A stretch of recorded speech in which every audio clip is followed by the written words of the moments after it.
very rainbow looking type of script. And other ones I've seen where there's some amount of interactivity, where branching narratives and things like that, they actually write one path, live on YouTube, second path right next to it, so you get these like 2 columns and lines and grids around it. It's really interesting. I mean, I'm interested to see in the next couple quarters. I feel like hopefully we'll kind of into you live some type of general SoCal 2015 but, by janusVR. I mean, Thought we'd stream the last hour or so just to show people what we're up to. Like that, it's actually split up into quadrants and it goes down. One of the top cameras is overheated and turned off.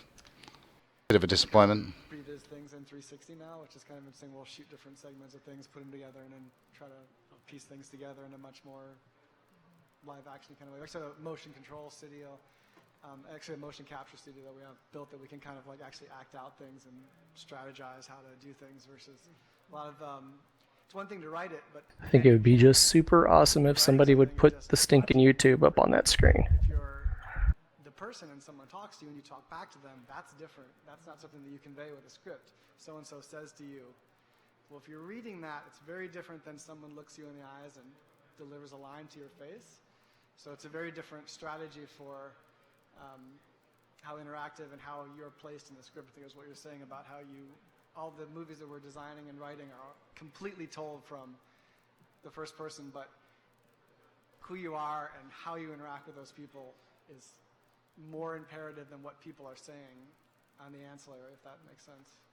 We, the VR Playhouse kind of symbolizes 2 different things. One, it's like a little bit Pee-wee's because it's wacky, but also half of the team comes from theater and an immersive theater background. So we approach it also like a theater script a lot. There is like stage directions and then there's dialogue. I have found that in this modern, we don't like to read world, that actually like reading it aloud sometimes to potential clients and stuff can be good, because a lot of it is stuff, unless you're going to storyboard it, which is also another way to do it, but can be very timely and expensive, you know, if you're going to do that for every pitch. The best way is just, like I said, to like really like create a mental image for what that space looks like and what's happening over here and what's happening over here. So a lot of our scripts look like, you know, stage directions in italics and then dialogue.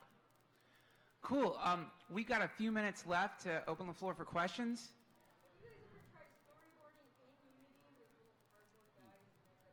I'd like to. Did you guys hear the question? Do you want to come up to the mic? Here, you can use mine. Oh, yes. The question is, do we ever try storyboarding in 360? Is that kind of the question? Storyboarding in Unity in 360. We actually have, I think you saw the heads-up display from the Terminator project, but, oh, sorry, go ahead. I repeated it. Sorry. My question was, had anybody tried storyboarding their VR experience in Unity using, like, text? Why is it just Unity? Cutouts and then having it change. You don't film in Unity. So, you make it in how Unity. that worked out, if they did. Thanks. Yes, we basically did motion capture things where we put the camera and things and try to center them. But he also, I think you saw like the heads-up display that we did for the Terminator. So we have tools that can project an entire scene in 360 and kind of make storyboards in 360 and then offset them. So yes. No, not really. Yeah, I mean, a lot of it is, it's one of those things. It's like, yeah, let's do that. That's going to be awesome. And then when you like get down to it, it's because of so much.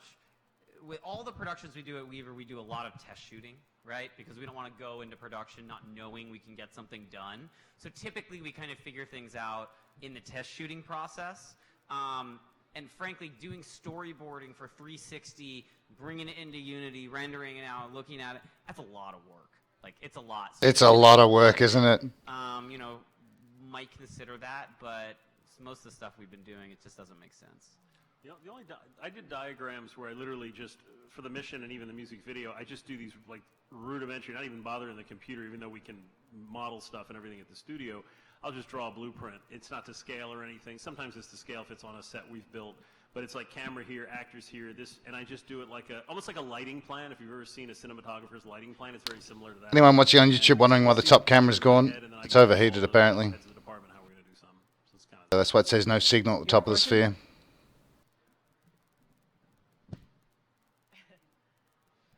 I know you guys are in a very beginning stage of storytelling and such with VR. I'm just curious, have you guys started thinking forward towards like the avatar effect of VR addiction? Really? And how we are going to address that as They're already content worried creators about and addiction. storytellers? Has there been any thought in that There's process? victims of this industry already. Is a goal We have when we hit it, 10,000 a people success or less. Did you say VR addiction? Yeah, the idea of not wanting to take the headset off. Well, that'd be fantastic. It means the business model works. That's I what I was mean, gonna say. think It's like, that would be geez, the best thing yeah. you could have.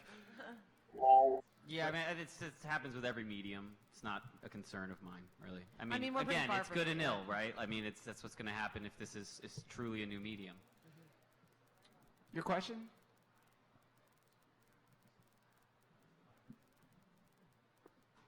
So I'm wondering, from a filmmaking standpoint, we've developed a language over the years that people are familiar with and respond to, where the filmmaker can really manipulate the viewer's emotions with the angle, whether it's a close-up, wide, when the cut happens, the pacing, all of that.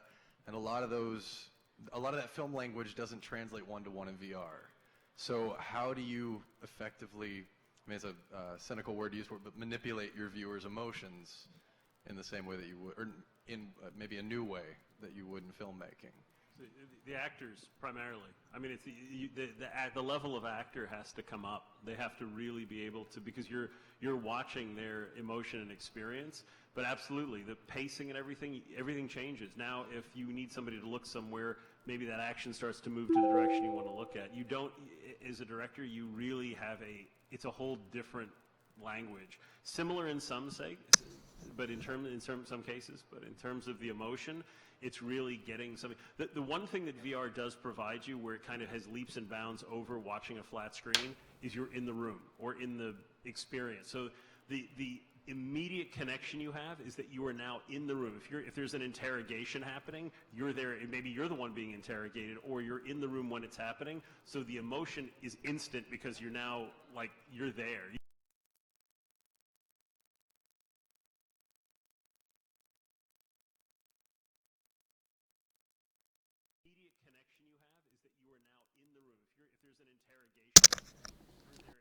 That's some Just cut that dude off. inception entirely. shit right there.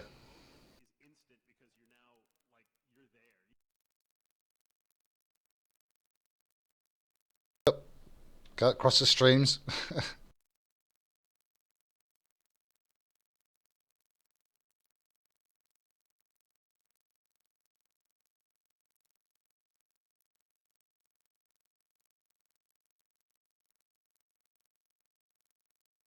Someone talking to you and you feel like you're in a certain place and you're at a party and something's happening, you have a lot of emotional response to that immediately versus trying to do it from... I opened a portal and went to my Twitter feed, and from there watched the YouTube stream of this live. aspects of it and really what Very Inception. it's more of a power, not so limiting if you think about just the idea. You Speaking of that, I'm trying to find your tweet on here, and I can't seem to find it anymore. At least in the SoCal. I put a portal in this room somewhere. I put one up for you, over in the corner. No, I'm looking at the web surface right now. I'm like actually looking at the Twitter page. In short, is that It should be the bottom one of the mumble. the best pieces of VR content and immersive storytelling that I've seen makes the most out of the affordances. Maybe that top camera hasn't turned back Two on. Things that by far are just 100% known to work better, quote unquote, in immersive spaces, dealing with intimacy, closeness, and scale. Those two elements are massively impactful and, frankly, I mean, arguably necessary for any great piece of VR content. That's debatable, but those two things are, yeah, out of control. And I'm going to do a little bit of a shameless self-plug right now, but we're just content. That's all we focus on. So the storytelling thing that we're talking about is the kind of thing that we talk about every single day at VR Playhouse. And so we've been doing a lot on the blog, trying to actually, like, post what we've been finding and stuff.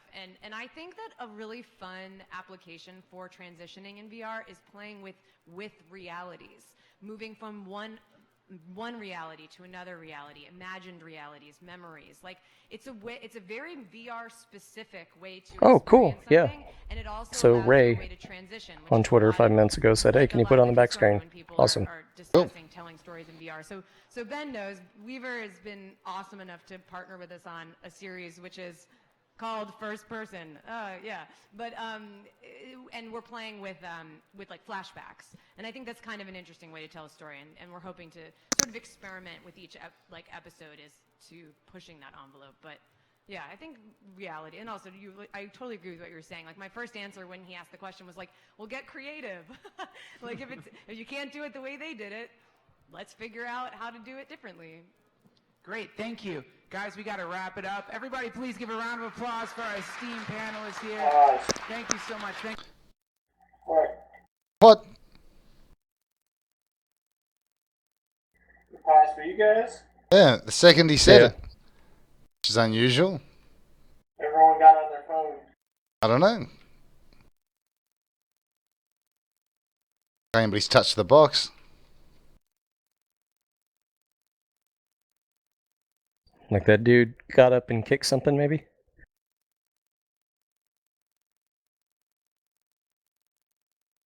Stopped the stream, but last time I stopped the stream, it came back on. Well, she said, let's stop it there, and bang, down it went. It's not the end, though. We still got quite a while. Man, the stream's dead. Email Heiner, quick. Fix your shit, Heiner.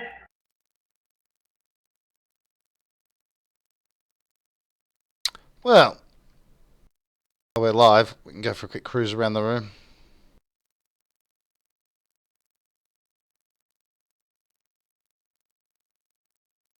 A 20-minute architectural job, huh?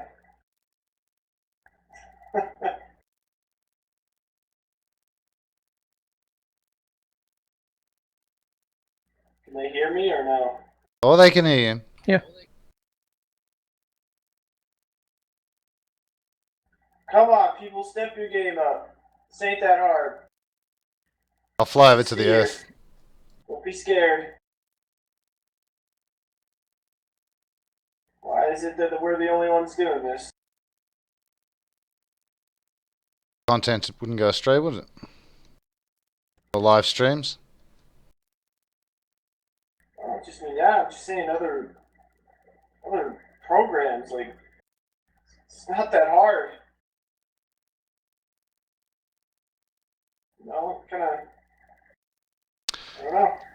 Well, I might call a halt to the stream then. That didn't last very long.